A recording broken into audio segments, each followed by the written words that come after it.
Pilot को दोष देना बेहद दुर्भाग्यपूर्ण है। नमस्कार, मैं हूं आपके साथ आस्था कौशिक। एयर इंडिया के अहमदाबाद में हुए प्लेन क्रैश को लेकर सुप्रीम कोर्ट की ओर से बहुत बड़ी बात कही गई है। सुप्रीम कोर्ट ने एयर इंडिया के AI-171 विमान हादसे को लेकर दायर याचिका पर सुनवाई करते हुए कहा कि इस घटना को महज पायलट की गलती करार देना बेहद दुर्भाग्यपूर्ण है। इतना ही नहीं, अदालत ने इस मामले में DGCA और एयरक्राफ्ट एक्सीडेंट इन्वेस्टिगेशन ब्यूरो यानी कि AAIB से जवाब तलब किया है। सुप्रीम कोर्ट ने उस रिपोर्ट पर कड़ी आपत्ति जताई जिसमें कहा गया था कि एयर इंडिया प्लेन क्रैश के मामले में पायलट ने जानबूझकर फ्यूल सप्लाई कट कर दी थी।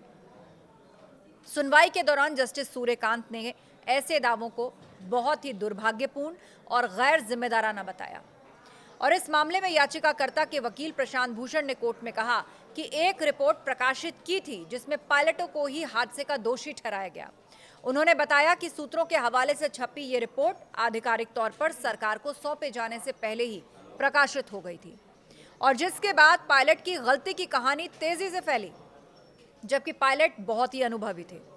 दरअसल इस रिपोर्ट में कैप्टन सुमित सबरवाल और फर्स्ट ऑफिसर क्लाइव कुंदर के बीच हुई बातचीत का एक जिक्र था। कॉकपिट ऑडियो के मुताबिक एक पायलट ने कहा, तुमने फ्यूल क्यों कट किया? इस पर दूसरे पायलट ने जवाब दिया, मैंने नहीं किया। और इसी आधार पर अटकलें लगा ली गई कि यह हादसा संभवतः पायलट की गलती की वजह से हुआ। सुप्रीम कोर्ट जस्टिस सूर्यकांत और जस्टिस NK सिंह की बेंच इस मामले में दायर की गई जनहित याचिका यानी PIL पर सुनवाई कर रही थी, जिसमें पूरे मामले की स्वतंत्र जांच की मांग की गई। इस हादसे में 260 लोगों की मौत हुई थी, जिनमें 19 लोग ग्राउंड पर मौजूद थे।